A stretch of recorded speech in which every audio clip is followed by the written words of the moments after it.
Bonjour à tous, merci d'être présents. Merci aux amis du Musée de l'Homme pour leur invitation. Effectivement, les mousses poussent partout. Elles sont tout autour de nous et pourtant, au quotidien, nous les ignorons. Et donc, c'est pour vous faire découvrir ces plantes méconnues que Caroline Meyer et moi-même, nous vous convions à cette présentation. Alors effectivement, comme il a été dit, cette présentation s'insère dans l'exposition actuelle au Balcon des Sciences sur les mousses sentinelles de la pollution. Et donc, dans notre communication, vous retrouverez un certain nombre d'images ou de petits commentaires qui apparaissent aussi dans l'exposition. Alors l'objectif en fait de notre communication, c'est de changer votre regard, de pas voir les mousses comme cette petite tache verte qu'on voit en bas des murs, qui peuvent enlaidir les habitations, mais plutôt de voir des organismes extraordinaires, magnifiques, artistiques même, on pourrait dire en regardant la photo, et éventuellement, si on prenait l'expression de nos amis canadiens, tomber en amour de ces organismes et aller jusqu'à éventuellement vous parer de ces mousses. Donc en fait, ce qu'on cherche, et ce qu'on va commencer tout de suite, pour ceux qui seraient pressés, justement, on disait tout à l'heure, de partir plus tôt, c'est d'attaquer directement par les 3 questions cruciales en fait, qu'on a quand on parle des mousses et qu'on a à chaque fois qu'on fait une exposition. C'est est-ce que les mousses indiquent le nord? Donc tout de suite, la réponse c'est non. En fait, elles poussent du côté du tronc où c'est le plus humide et le plus abrité du soleil. Le plus souvent, c'est au nord, mais pas obligatoirement. Et à côté, vous avez un exemple de forêt en Bretagne, où en fait, le manchon de mousse est partout et vous fera vous perdre. À quoi elles servent?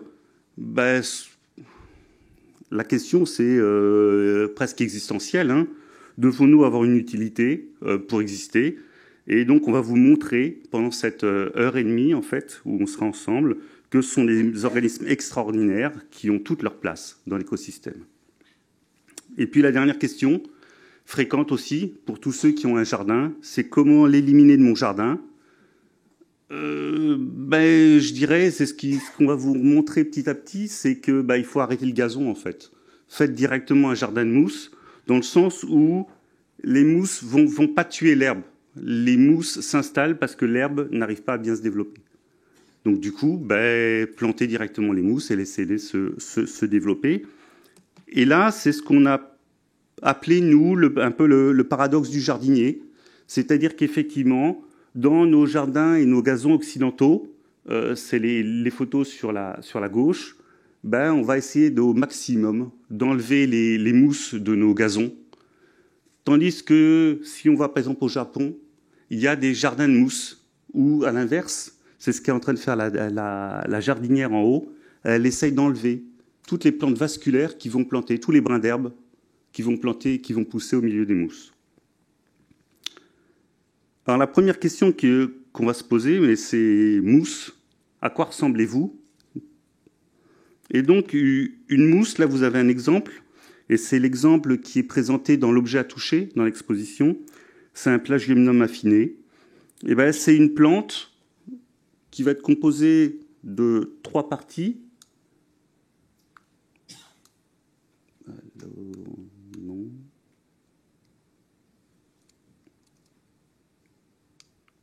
Non. C'est une plante qui est composée de 3 parties, d'une tige, que vous voyez là sur le côté, sur lequel vont s'insérer des feuilles. Et en bas, il va y avoir, ou en bas, ou tout au long de la tige, il va y avoir des rhizoïdes. Si on commence par les rhizoïdes, ces rhizoïdes ne sont pas des racines. Elles ne vont pas aller dans le sol, c'est-à-dire que la mousse va pousser au-dessus du support, du substrat, et les rhizoïdes vont servir à ancrer la plante sur son support. La tige et les feuilles sont directement exposées aux conditions atmosphériques ou aquatiques, pour les mousses aquatiques. On y reviendra tout à l'heure. Au niveau des feuilles, les feuilles sont souvent composées d'1 à 2 couches de cellules, donc elles sont très fines. Donc là, vous les voyez directement en microscopie. Et puis, vous avez un grossissement au niveau des cellules de cette feuille. Et donc, vous voyez les petits ronds verts sont les chloroplastes qui contiennent la chlorophylle, mais on y reviendra tout à l'heure. Il arrive que, si on continue sur notre exemple du plagionium, que en haut de ce brin, on ait un autre individu qui est le sporophyte. Alors, ouais, c'est ça. Un autre individu qui est le sporophyte.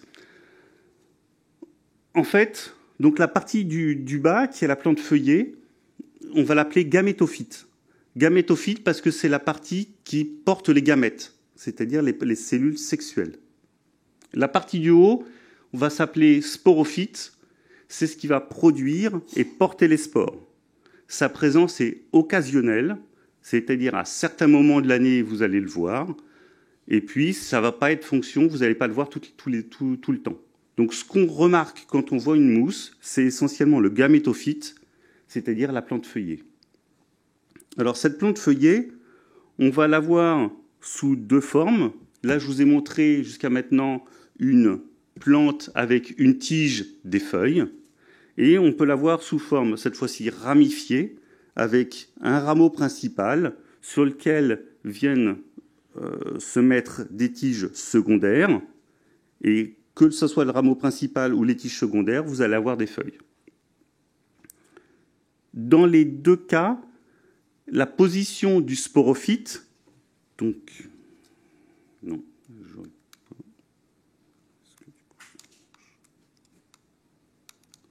est-ce que du coup on a, non, c'est pas grave. Non, on va pas. La position du sporophyte, en fait, sur les mousses non ramifiées, donc la première mousse qu'on a vue, va être essentiellement en partie apicale, c'est-à-dire tout en haut du brin. Et pour les mousses non ramifiées, vous allez avoir la mousse, le sporophyte qui va pouvoir se développer n'importe où sur le brin. Ça va permettre de distinguer un peu les deux types de plantes, et ça va avoir un intérêt, on va le voir tout de suite derrière, sur le développement de la colonie. Donc en bas, vous avez des photos avec des exemples de mousses non ramifiées, le premier, où on voit directement la tige avec les feuilles qui apparaissent. Et sur des deux côtés, sur les mousses ramifiées, en fait, ce qu'on voit, c'est une tige principale avec des rameaux secondaires. Et les feuilles qui sont plus ou moins visibles, dans le premier cas sur le tuidium, on ne les voit pas en fait à l'œil nu. Et dans le deuxième, on les devine avec ces petites pointes. Donc effectivement, la différence entre les deux, ça va être que sur les mousses non ramifiées, elles vont essentiellement se développer en coussin. Et donc là, ce développement en coussin, vous allez l'avoir soit sur les troncs d'arbres, soit sur des murets, soit sur les toitures, un peu partout, on va le voir tout à l'heure. Ces mousses en coussin, vous avez un exemple en bas. En fait, la mousse va très peu se dégrader en fonction de la densité du coussin et des brins les uns collés contre les autres. Effectivement, il y a une partie verte en haut, donc qui reste active, et le reste du brin qui va ne pas se dégrader à la même vitesse et va continuer à faire une espèce d'humus en se dégradant un peu plus vers la base de la colonie. Sur le côté droit, en fait, là, vous avez des exemples qui vont porter cette fois-ci non plus sur les mousses en coussin, mais sur des tapis. C'est-à-dire exactement comme on pourrait voir un tapis, les brins sont posés les uns à côté des autres.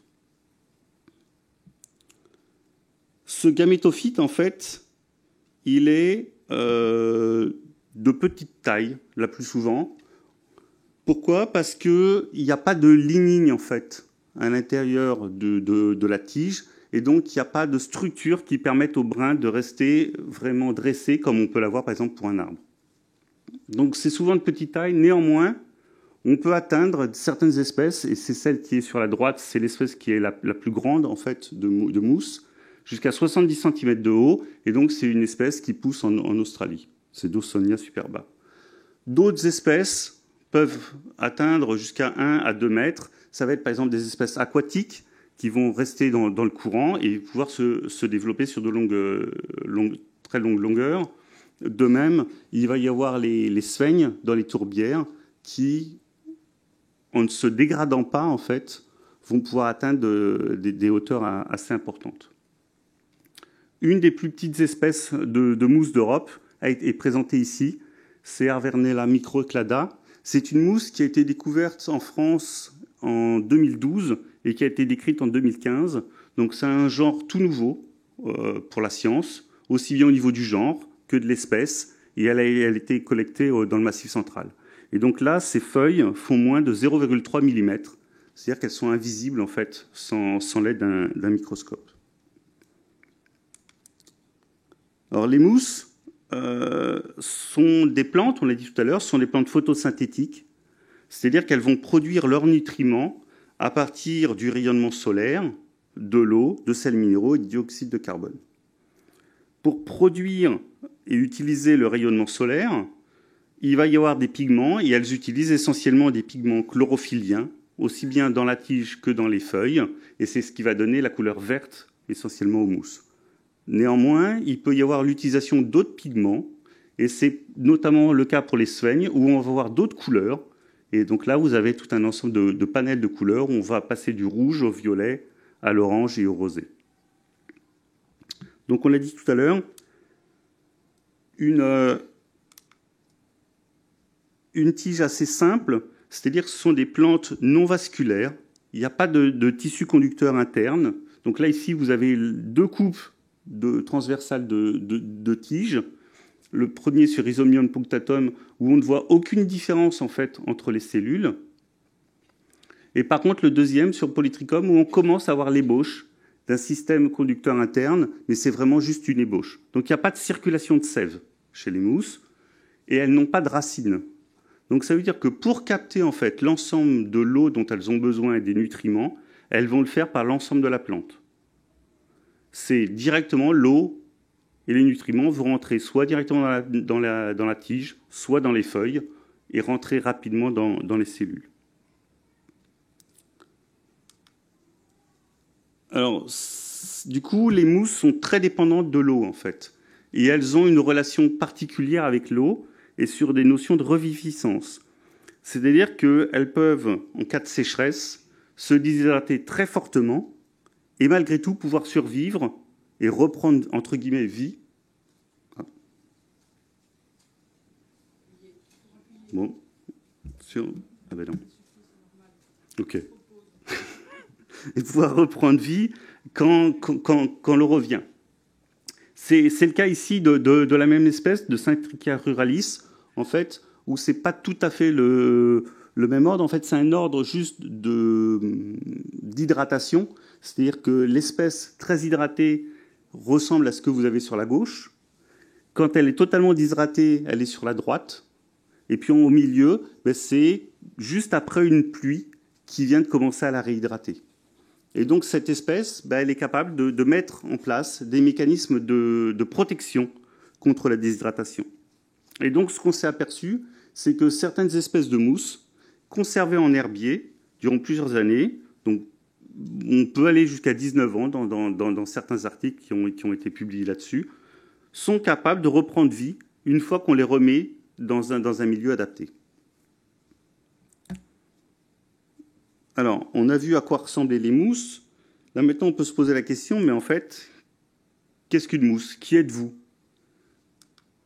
Et donc, les mousses sont des plantes, on l'a dit, qui appartiennent au groupe des embryophytes, c'est-à-dire sont toutes les plantes terrestres qui ont un embryon différencié.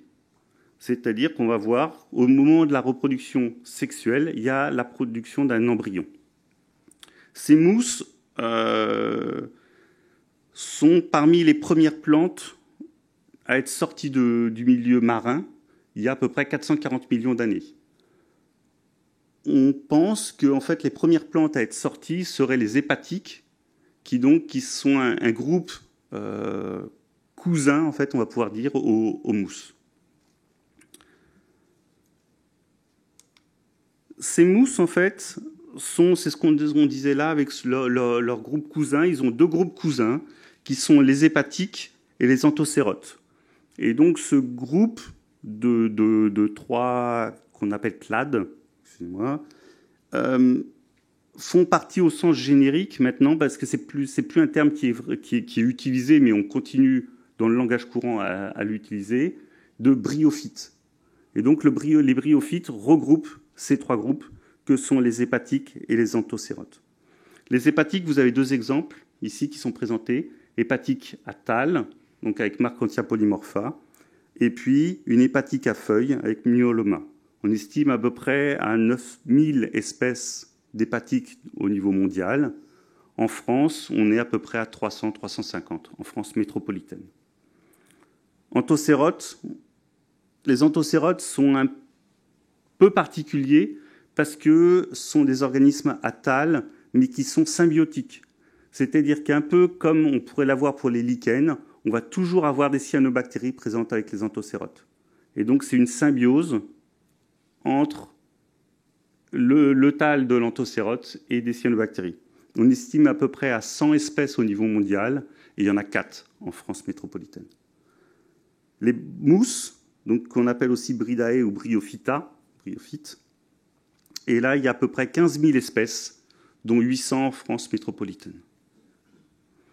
Alors les mousses, on a dit que les bryophytes seraient sortis de l'eau à peu près 440 millions d'années, 470 millions d'années, suivant les articles. En fait, on estime que les mousses, elles, seraient apparues il y a à peu près 420 millions d'années, mais les premiers restes identifiables datent de 330 millions d'années. Et donc là, ce qu'on a comme reste, en fait, ça va être des fossiles. Donc d'abord des fossiles rocheux.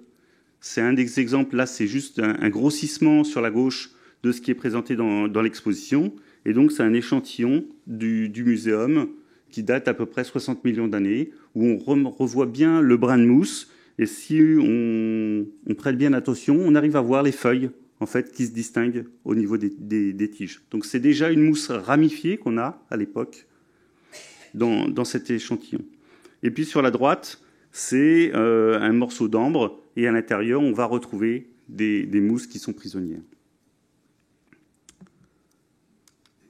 Alors après, une fois qu'on sait comment les reconnaître, qu'on sait ce qu'elles sont, l'autre question, c'est où est-ce qu'elles vivent, où est-ce qu'on peut les retrouver. Alors on peut les retrouver, c'est facile de les voir, si vous voyez des attroupements ou des gens à quatre pattes, en fait, avec une petite loupe. Et ces gens à quatre pattes avec des petites loupes, vous allez en retrouver un peu partout si vous regardez les images, c'est-à-dire aussi bien en regardant sur les arbres, au bord de l'eau, dans les prairies, en milieu urbain, et puis en milieu montagneux.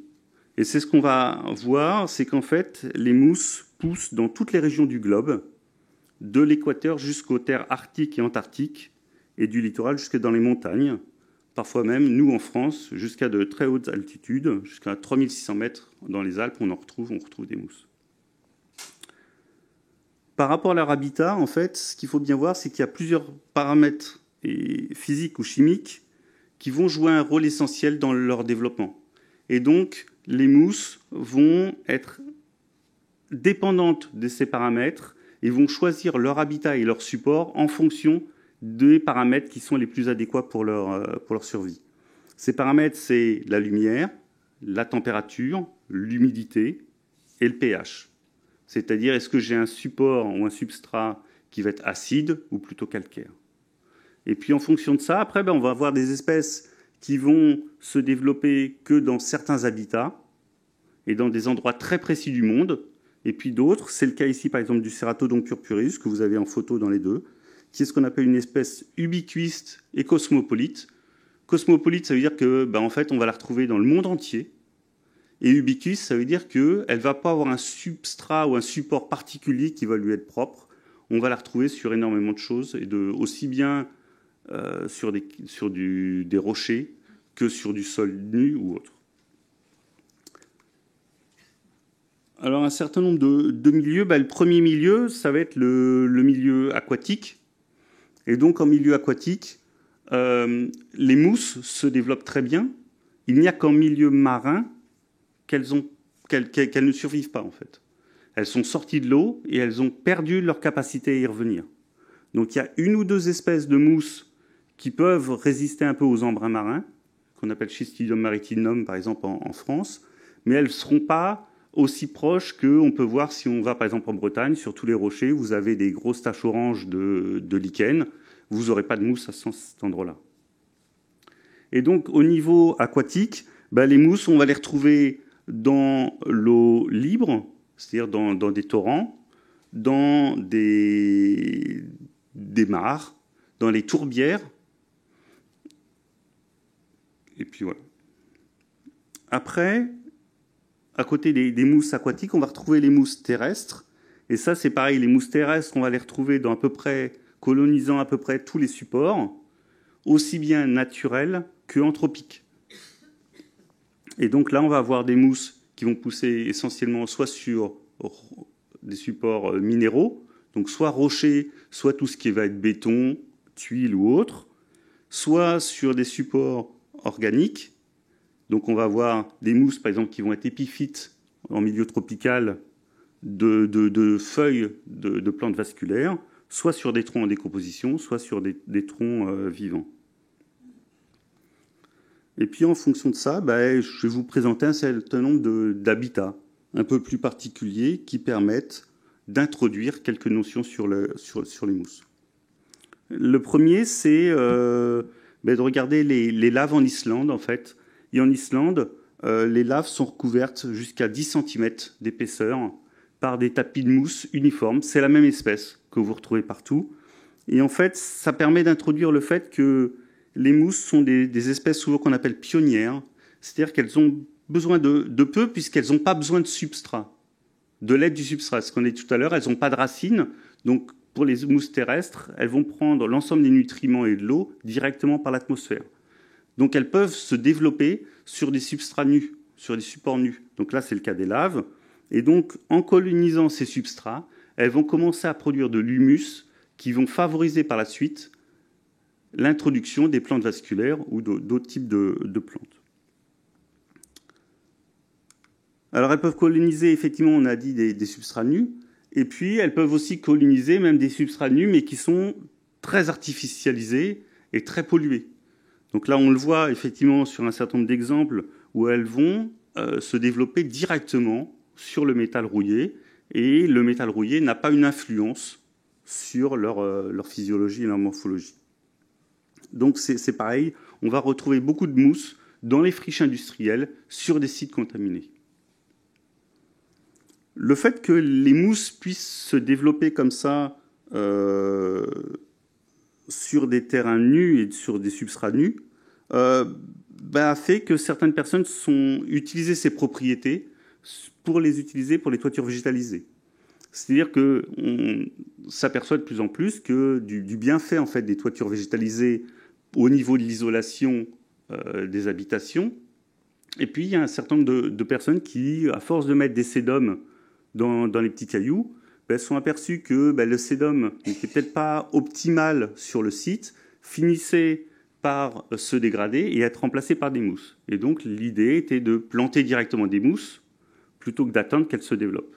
Et donc là, effectivement, il y a une ou deux sociétés en France qui développent, c'est ce que vous voyez là sur les images, des tapis de mousse, c'est-à-dire qu'ils cultivent les mousses, c'est la photo que vous avez tout en haut, sur de grandes surfaces.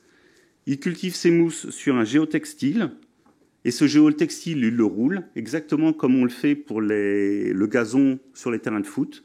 Et puis après, avec une paire de ciseaux, ils viennent installer ça sur la toiture de la personne qui a demandé le toit végétalisé.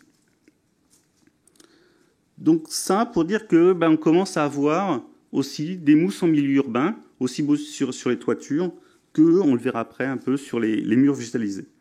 Et donc cette présence en milieu urbain aussi, elle est illustrée là par cet exemple sur cette espèce qui est Orthotrichum rogeri. C'est une petite espèce, hein, vous avez l'exemple là avec ces touffes qui poussent sur l'écorce des arbres plutôt isolés ou des arbres dallés. Et c'est une espèce qui fait partie des 9 espèces de mousses protégées en France. Donc en France, il y a une liste d'espèces de plantes protégées au niveau national. Et dedans, il y a 9 mousses qui sont protégées, dont celle-là. Et ce qu'on s'aperçoit, c'est qu'il y a une photo d'un arbre que je vous ai mis en haut. Et les photos des deux colonies, en fait, viennent de cet arbre. C'est pour dire qu'on peut avoir des espèces remarquables au niveau des mousses, en milieu urbain, en plein milieu d'un parking, et que le fait qu'on soit en milieu urbain et l'urbanisation n'est pas forcément un frein à la découverte d'espèces rares. Alors effectivement, on peut avoir des espèces rares, c'est ce qu'on est en train de dire, mais des espèces rares aussi parce qu'au niveau de leur habitat, de leur support qui est beaucoup moins fréquent. C'est le cas par exemple des espèces du genre Sphagnum. Alors le Sphagnum ou les Sphagnacées, qui est la famille, en fait, les Sphagnacées vivent et uniquement sur des substrats organiques. Les Sphagnum, eux, vont essentiellement vivre en France sur les excréments des gros animaux. Et donc, ils vont se développer sur les bousses de vache dans les tourbières. Et donc, en fait, ce qu'on voit ici, c'est qu'on voit des... Je vous rappelle tout à l'heure qu'il y avait deux parties sur le brin de mousse. Il y a le sporophyte en haut, qui va participer à la reproduction de l'espèce, et le gamétophyte en bas. Et donc là, en fait, ce qu'on voit, c'est la capsule du sporophyte, qui est très colorée. Et donc le principe, c'est que cette capsule est très colorée, elle est très large, et donc elle va attirer les insectes. Les insectes vont se poser dessus, et on a des spores qui sont gluants, et donc les spores de la mousse vont se coller au diptère. Pour favoriser l'attraction des insectes, en fait, la mousse a aussi développé des odeurs. C'est-à-dire qu'elle produit des odeurs qui rappellent l'excrément sur lequel elle pousse. Donc l'insecte est attiré, spécifiquement attiré par rapport à l'odeur, vient, et après, il va aller rebutiner une autre bouse de vache et ainsi déposer les spores qu'il vient de collecter. Donc là, c'est vrai qu'on a une adaptation aussi de la mousse par rapport au mode de transport de ces spores. Un autre exemple ici, en fait, c'est un glacier en Arctique canadien, non loin du Groenland, où effectivement, ça c'était une publi qui est sortie en 2013, donc ça a commencé à partir de 2012 à reculer.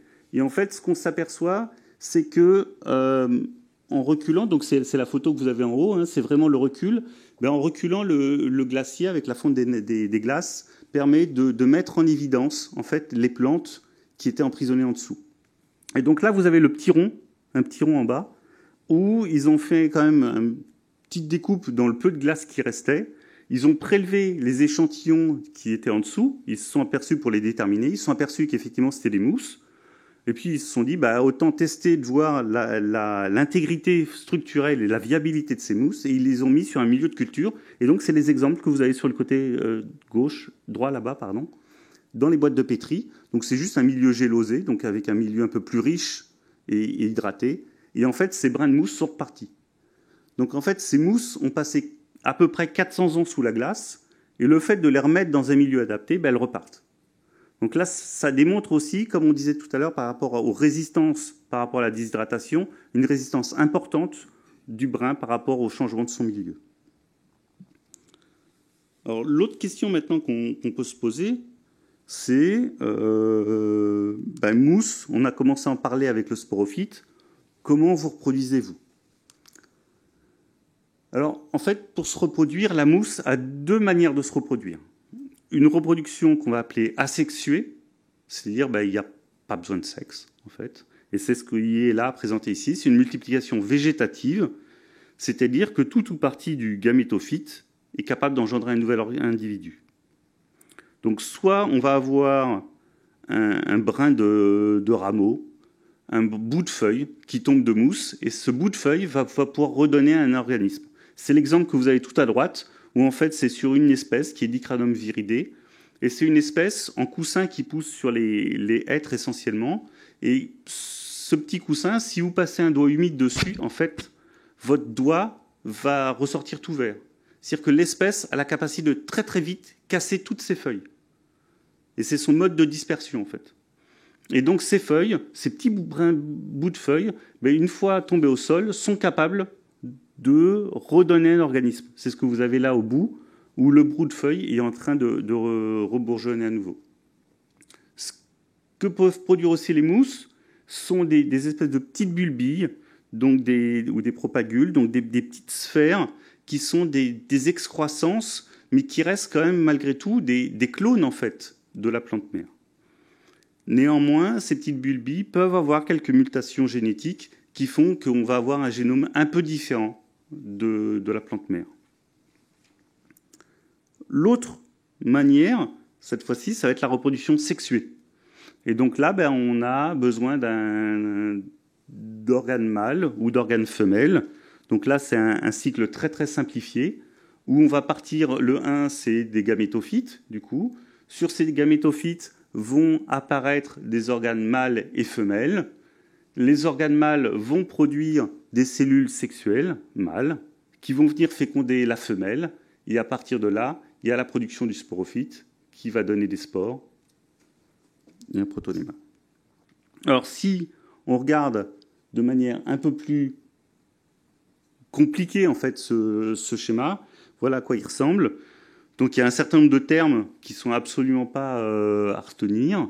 C'est en fait on part de la même façon, on part d'une spore en haut, tout en haut, et ce spore va commencer à donner un protonéma. Donc c'est-à-dire c'est de longs filaments chlorophylliens. Alors pour illustrer ça, il y a certains filaments chlorophylliens, comme chez cette espèce, Schistostega pennata, qui est présent tout au long de l'année, ce protonéma chlorophylien, sauf qu'il est luminescent. Donc en anglais, on appelle cette mousse l'or des farfadets, parce qu'effectivement, quand vous allez dans une grotte, ce n'est pas des photos qui ont été trafiquées, mais en fait, ce protonéma apparaît comme ça, luminescent. Alors ce n'est pas de la production de lumière, ça en fait, ça agit plutôt à l'intérieur des cellules de ce protonéma. Il y a des petits miroirs pour renvoyer la lumière vers son développement. En fait, ce sont des espèces cavernicoles qui vont plutôt pousser soit dans des grottes, soit dans des terriers. Et du coup, c'est comme ça qu'elle arrive à amener la lumière jusqu'à elle. Et donc là, en bas, vous avez l'exemple du brin de mousse, une fois développé, qui fait à peu près 1 cm, 1,5 cm. Alors, une fois que ce protonéma va s'être développé, il va y avoir apparition du gamétophyte et à différents endroits du gamétophyte, suivant qu'on ait une plante acrocarpe ou pleurocarpe, ce qu'on a vu tout à l'heure, production et apparition d'organes de reproduction. Alors, ces organes de reproduction, vous avez les exemples ici pour l'espèce. Donc, c'est pour Tortula brevissima. C'est une toute petite espèce d'acrocarpe. Vous avez l'exemple là. Voilà les organes de reproduction, à quoi ils ressemblent. Donc, l'antéridie, ça va être l'appareil de reproduction mâle qui va produire les spermatozoïdes. Et l'archégone, ça va être l'appareil de reproduction femelle qui va contenir à chaque fois une oosphère. Et donc, c'est ici, les spermatozoïdes de l'antéridie va venir féconder l'archégone et l'oosphère. Et à partir de là, on va avoir après le développement d'un embryon. Et cet embryon, c'est le sporophyte. C'est ce qu'on a vu tout à l'heure. Et du coup, ce sporophyte, en fait, va après, par la suite, en maturant, donner naissance aux spores. Alors voilà quelques exemples de sporophytes. C'est-à-dire que vous allez avoir... Le sporophyte va se comprendre avec une soie qui va permettre à la plante de mettre plus ou moins haut par rapport au gamétophyte la capsule qui va contenir les spores. Et puis des capsules qui vont être de formes très variées. Et vous avez des exemples en bas, soit sphériques, soit plutôt oblongs, soit très, très, très minces en redescendant. Alors le mode de reproduction, en fait, suivant les espèces, vous allez choisir entre de la reproduction asexuée ou de la reproduction sexuée. Et donc là, c'est l'exemple, par exemple, d'une espèce éphémère. C'est-à-dire, ça va être des exemples des espèces, par exemple, qu'on va retrouver en milieu agricole, par rapport aux champs qui ne sont pas cultivés pendant un certain nombre de l'année. Et donc, elles ont besoin de faire leur cycle de vie très rapidement. Et donc là, dans le cas ici, c'est-à-dire c'est une espèce qui va réussir à avoir la germination du spore, qui va donner le protonéma, l'apparition du gamétophyte, la reproduction sexuée, et tout ça en moins de 6 mois. Et puis après, la plante meurt. Et on recommence un nouveau cycle. Après, à l'inverse, on va avoir des espèces qui vont faire ce cycle-là sur une année. Donc beaucoup plus long. On va avoir le spore, le gamétophyte, le sporophyte, production de spores plus ou moins importante, et puis la plante qui perd son sporophyte, mais qui ne meurt pas pour autant. Donc la plante, le gamétophyte va durer plusieurs années. Et puis le dernier exemple, ça va être des exemples là où on va être par exemple sur un cycle de vie qui va être de l'ordre de 10 ans au niveau de la mousse. Et donc les premières années, c'est uniquement de la reproduction asexuée que va faire la mousse, puis à partir d'un certain temps, on va se mettre à faire de la reproduction sexuée. Alors après, du coup, une fois qu'on a vu la reproduction des mousses, on peut se poser la question, du coup, quels sont les usages, en fait, de ces mousses par rapport à l'écosystème ou par rapport à l'homme.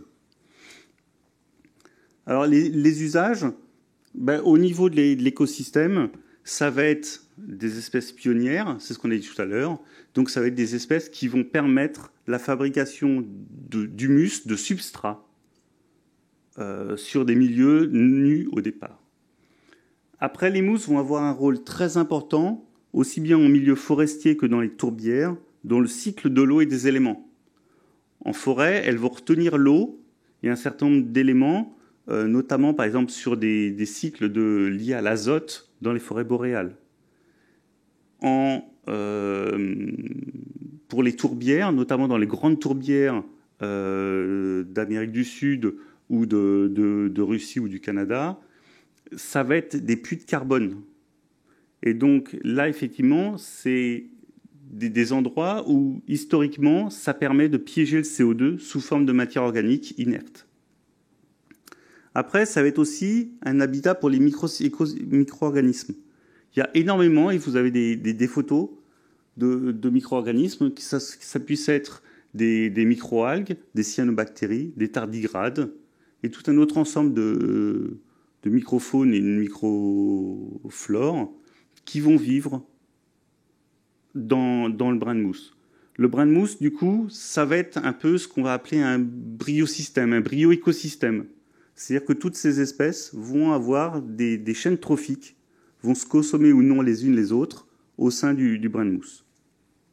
Et ça fera partie de la présentation qui suivra dans un mois, notamment sur la biosurveillance. Après, les mousses, ça va être aussi, au lieu d'être un habitat, ça va être aussi un refuge pour la faune. C'est un exemple, je vous ai mis un certain nombre d'exemples, là, ici, où vous avez un phasme, vous avez une montre religieuse, vous avez une grenouille, qui, en fait, vivent dans des endroits où il y a énormément de mousse, et du coup, vont adapter un camouflage qui va leur permettre de se confondre dans le paysage. En bas, la grenouille, du coup, ça s'appelle une grenouille mousse. En fait, c'est son nom courant. Et on la voit justement, par exemple, à la ménagerie du Jardin des Plantes.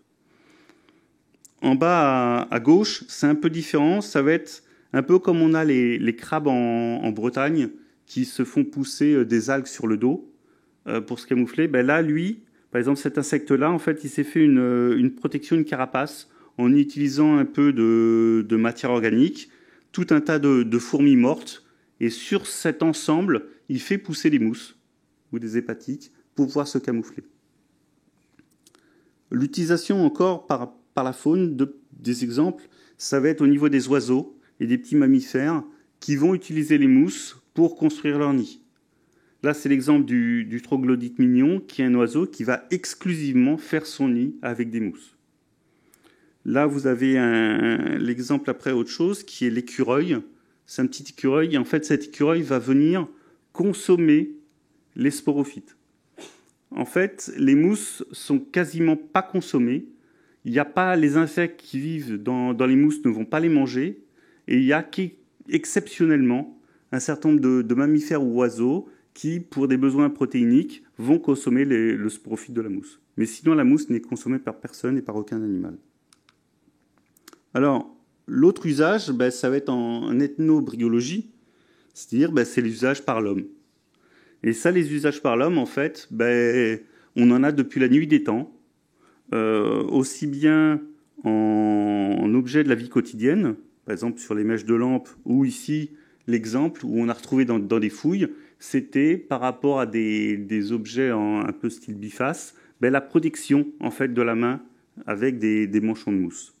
Après, ça va être en agriculture, l'utilisation de la tourbe en tant qu'engrais, dans la marine, sur le calfatage des embarcations. Donc là, vous avez un exemple où il y avait aussi des cordages pour maintenir les canoës qui étaient faits avec des mousses tressées.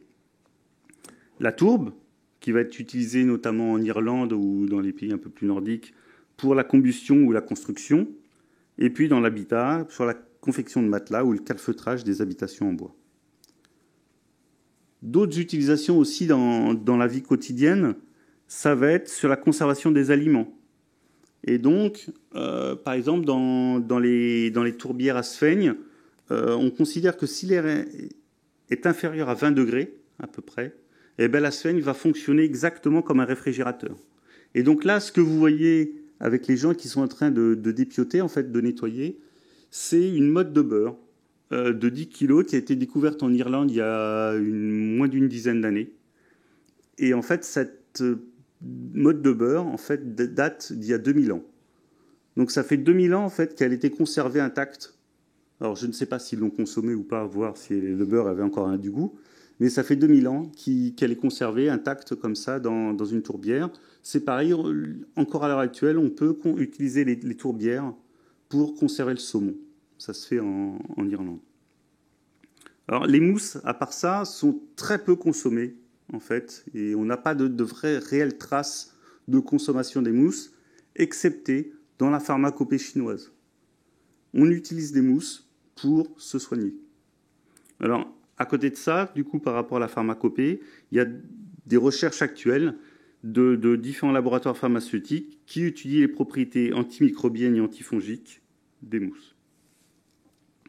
Sinon, l'autre grosse utilisation en fait, des mousses, ça va être en hygiène, soit pour les protections féminines, soit pour les papiers hygiéniques.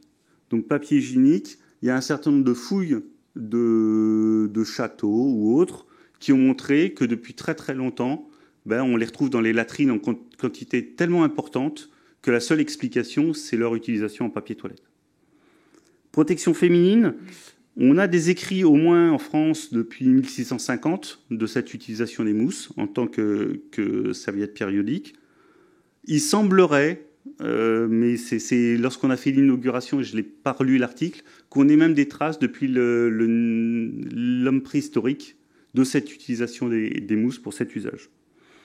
Et puis, du coup, pourquoi les mousses? Parce que elles ont, c'est ce qu'on a vu juste avant, des propriétés antibactériennes importantes. Et du coup, on va avoir en plus des grosses capacités d'accumulation de l'eau. C'est-à-dire que les mousses, comme par exemple les sphènes, sont capables d'accumuler jusqu'à 30 fois leur poids en eau, leur poids sec en eau. Et donc cette propriété a été utilisée depuis la guerre pour utiliser des serviettes périodiques. Et puis ça avait été repris dans les années 94. C'est pour ça que dans l'exposition, on vous le met. Et puis là, on a remis une des affiches qui était à l'époque. C'est Vania qui mettait de la sphène dans ses serviettes périodiques. Et là, c'est l'affiche. Alors c'est écrit en tout petit, hein, mais c'est marqué Vania a trouvé dans la nature une nouvelle espèce capable d'accumuler de grandes quantités d'eau, c'est la sphène. Voilà. Donc ça, ils avaient utilisé ça. Après, c'est pareil, ces capacités d'accumulation importantes, on va les retrouver en médecine, où pendant très longtemps, y compris pendant les deux grandes guerres... Oh, merci beaucoup. Pendant les deux grandes guerres, en tant que pansement hémostatique. Et donc là, c'est des exemples où ce qui a été retrouvé, c'est-à-dire c'était en médecine, vous avez le paquet de sphènes qui était emballé dans des restes de tissus ou de rideaux qu'on allait chercher chez les gens en tant que pansement compressif. Les derniers exemples qui se développent, ça va être en horticulture. Donc soit comme un élément de décor, dans les compositions florales, ça se fait de plus en plus. Quand vous achetez une plante, vous avez des petits coussins de mousse à la base de la plante, ou à des fins horticoles, c'est-à-dire que pendant très longtemps, quand vous achetiez aussi des orchidées, vous aviez toujours de la sphène. De la même façon, quand on fait des murs végétalisés et verticaux, derrière, souvent, vous mettez de la sphène, donc c'est-à-dire de la tourbe. Et puis, un gros développement, c'est l'aquariophilie. souvent sans le savoir, quand vous mettez dans vos aquariums des plantes, parmi ces plantes, ce sont des mousses. L'utilisation pour les toits et les murs végétalisés, ça on en a déjà parlé. Et puis après, les jardins de mousse, donc les jardins japonais, avec de plus en plus en milieu occidental, des gens qui essayent de faire pousser des mousses dans leur jardin parce qu'ils trouvent ça joli. Et donc, ils essayent de développer ça. Il y a un art qui est assez récent, japonais, qui s'appelle le kokebana, qui est tout à fait sur la droite, qui est le principe de faire pousser en fait une plante dans une boule de terre, et cette boule de terre est recouverte de mousse vivante et qui continue à se développer. Un autre développement actuel, et ça renvoie à l'exposition qui est faite là-haut, qui elle-même est le reflet de l'artiste qui présente ses œuvres, c'est l'utilisation dans l'art.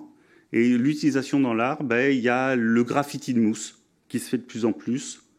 Pour ceux qui prendraient le métro à la station Bel Air, la RATP est en train de faire une présentation en voulant verdir en fait ces stations de métro, et donc a fait il y a 3 semaines un grand tac de mousse sur le devant de la station.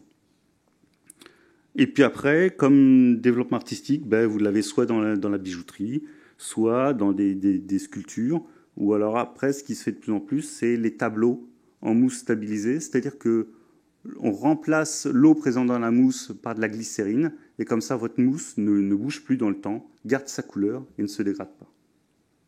Et puis en illustration, j'avais remis un défilé de mode qui avait eu lieu en 2014, où ils ont voulu remettre, c'est un tapis, c'est un artiste qui avait fait ça, c'est un tapis en laine qui fait 45 mètres et qui représente en fait un sol rempli de mousse. Le dernier point, en fait, où on va utiliser les mousses aussi par l'homme, ça va être la biosurveillance des milieux, c'est-à-dire qu'on va pouvoir utiliser les propriétés des mousses pour donner un avis sur l'état du milieu dans lequel elles vivent, au niveau atmosphérique ou au niveau de l'eau dans lequel elles vont vivre. Voilà, j'ai fini ma présentation. Juste 3 points, si vous voulez en savoir un peu plus. 3 références. On avait sorti il y a quelques années un petit guide que vous pouvez retrouver en PDF sur Internet. Il y a 2 livres. Un livre qui est sorti en 2015, qui a été réédité sur les mousses et qui vous explique si vous voulez commencer à déterminer les principales espèces de France. Et puis le dernier, c'est un livre rédigé, alors par contre en anglais, qui se fait au fur et à mesure par une bryologue américaine et qui met tout son savoir à disposition de tout le monde. Et donc si vous avez toutes les questions qui vous intéressent, il y aura certainement une réponse dans ce livre-là. Merci beaucoup de votre intérêt.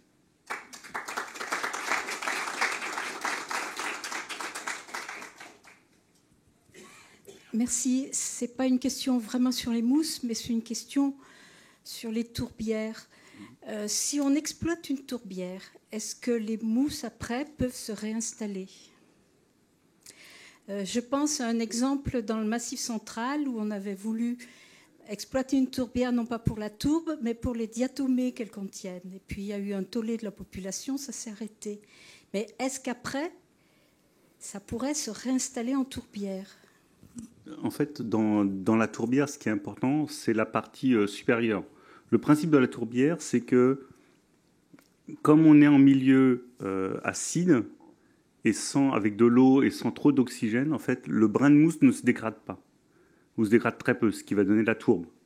Donc en fait, ce qui est important, c'est la partie supérieure. Ça va être les sphènes encore en vie. Si vous retirez cette partie supérieure des sphènes en vie complètement, la tourbière, elle est morte. C'est-à-dire qu'elle n'a pas de raison de revenir. Parce qu'en plus, en l'exploitant, vous allez modifier complètement le cycle de l'eau. Et donc, il n'y a pas de tourbières qui vont revenir. Donc en théorie, normalement, maintenant, en France, les tourbières sont des milieux protégés. C'est pour ça que si vous regardez dans tous les magasins qui vendent de la sphègne, elle vient toujours d'autres pays d'Amérique du Sud ou de Russie, mais jamais de chez nous. Alors justement, est-ce que les mousses qu'on utilise en France, enfin pour la décoration, par exemple en floristerie ou autre, en aquariophilie, enfin, d'où ces mousses proviennent-elles? Est-ce que ce sont des mousses de culture? Ou est-ce qu'en France, on pille aussi? Le terme, à mon avis, est assez bien choisi pour cette activité. Est-ce qu'on pille aussi les ressources naturelles, les milieux naturels, pour satisfaire la demande?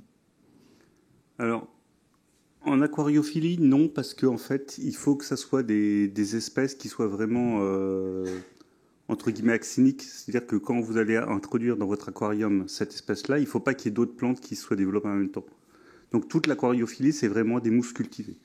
Il y a 2-3 entreprises qui existent et qui ne font que ça, la culture de mousse. Après, effectivement, on vient de finir Noël. Quasiment tous les magasins avaient des étals avec des grands tapis de mousse. Il y en avait partout. Et effectivement, il n'y a pas une vraie réglementation sur qui va chercher. Donc c'est vrai qu'on a commencé à se renseigner. Il y a un certain nombre de... C'est vendu à Rungis, sans regarder vraiment la provenance, en fait, des cagettes. Donc l'ONF fait un certain nombre d'observations. D'un seul coup, revenant après un week-end, il y a une parcelle qui est entièrement désossée. Et ça, effectivement, il y a du pillage. Alors, nous, il y a ce qu'on appelle la Convention Natura 2000, qui permet de protéger un certain nombre d'espèces et qui oblige les États membres à suivre ces espèces. Et donc, on a un genre qui sont les sphènes, et on a une espèce qui est le Leucobrium glaucome, qui est une espèce qui fait des très beaux coussins, très verts et tout ça. Et normalement, celle-là, elle est réglementée au niveau de la collecte et de la vente. Mais en fait, il n'y a pas de surveillance. Donc oui, il y a du pillage, et oui, ça peut poser de problème parce qu'il y a une utilisation de plus en plus importante des mousses. D'autre part, je pense que si on prélève des mousses, bien sûr, on met les mousses en danger. Même si elles se reproduisent peut-être bien, mais on met aussi en danger tout le système, toute l'écologie du milieu dont elle dépend. Tout à fait, oui. Vous nous avez dit qu'il y avait 9 espèces protégées parmi les mousses. Alors, est-ce que ce sont des espèces on ne peut pas vendre justement dans le commerce, ou elles sont juste protégées pour ne pas être prélevées dans le milieu naturel? Comment ça fonctionne? Alors, les protections, normalement, c'est pas du commerce. C'est d'essayer de les maintenir dans leur milieu et qu'elles soient toujours présentes, en fait. Donc, c'est la cueillette, effectivement, qui est interdite. Après, nous, sur les mousses, se pose une question, c'est plutôt la formation derrière ça. C'est-à-dire que je vous ai montré l'Orthotrichum rogeri. Qui est capable, dans la salle, de reconnaître un Orthotrichum rogeri, même s'il l'avait sur son arbre dans son jardin? Donc nous, derrière, il y a effectivement beaucoup de formations liées à ça, qui sont plutôt l'exploitation, en fait, derrière. Là, il y a des questions, par exemple, il y a une des espèces, on en a parlé tout à l'heure, c'est le Dicranum viridé. C'est une espèce qui pousse sur le hêtre, et elle pousse de manière très importante dans un certain nombre de forêts gérées par l'ONF, mais du coup, ça veut dire quoi? Ça veut dire que si elle est protégée, l'ONF ne peut plus couper les arbres de cette forêt, ou... Donc effectivement, derrière cette notion de protection, il y a énormément de questions qui se posent, oui, sur la gestion de cette protection. Il n'y a pas de surveillance spécifique? S'il y a une surveillance spécifique pour un certain nombre d'espèces, alors pas tant sur les mousses que plutôt sur les hépatiques, où il y a quelques espèces, par exemple, qui vont être spécifiques d'eau saumâtre et qui se retrouvent, par exemple, qu'à 3 endroits en France, autour du pourtour méditerranéen. Et du coup, il y a une vraie surveillance de ces 3 espèces, de ces 3 sites, oui. Je ne sais pas si je vous ai bien compris ou pas, les mousses sont des indicateurs biologiques ou pas, comme les lichens? Alors ça, c'est la prochaine exposition, la prochaine conférence qui interviendra, mais oui. Oui, on les utilise exactement de la même façon. En fait, le principe, que ce soit l'un ou l'autre, c'est que on n'a pas l'influence du sol. Donc les 2 organismes vont réagir très vite au changement atmosphérique ou au changement de l'eau. D'accord. Donc oui, on les utilise. Et c'est une question de détail. Il y a des hybridations entre espèces ou pas? Oui. Chez les mousses? Oui. Et du coup, les hybridations, oui. On va l'avoir, par exemple, sur les sphènes. Mais après, ça reste... Bon, c'est toujours comment donner des noms derrière. Voilà. C'est-à-dire que l'hybridation, pour le moment, par exemple, sur certaines sphènes, quand vous avez une espèce femelle A qui se reproduit avec un mâle B, ça va donner un C. Mais par contre, si c'est une femelle B avec un mâle A, ça va donner une espèce D. C'est-à-dire que voilà, suivant que qui est le mâle de quelle espèce, ça va donner un enfant différent, avec un nom différent. D'accord. Et je sais que chez les sphènes, mais j'arrive pas à m'en souvenir, il y a des particularités au niveau de la soie et des spores, non? Pour ça qu'ils sont pas chez les sphènes. Non, c'est plus au niveau de la capsule, où c'est une capsule ronde chez les sphènes, mais il n'y a pas Parce de... qu'elles sont toujours mises un petit peu à part quand on fait l'étude des mousses. Oui, mais c'est vraiment des mousses, et le cycle de reproduction est à peu près le même. Il y a pas de... Merci.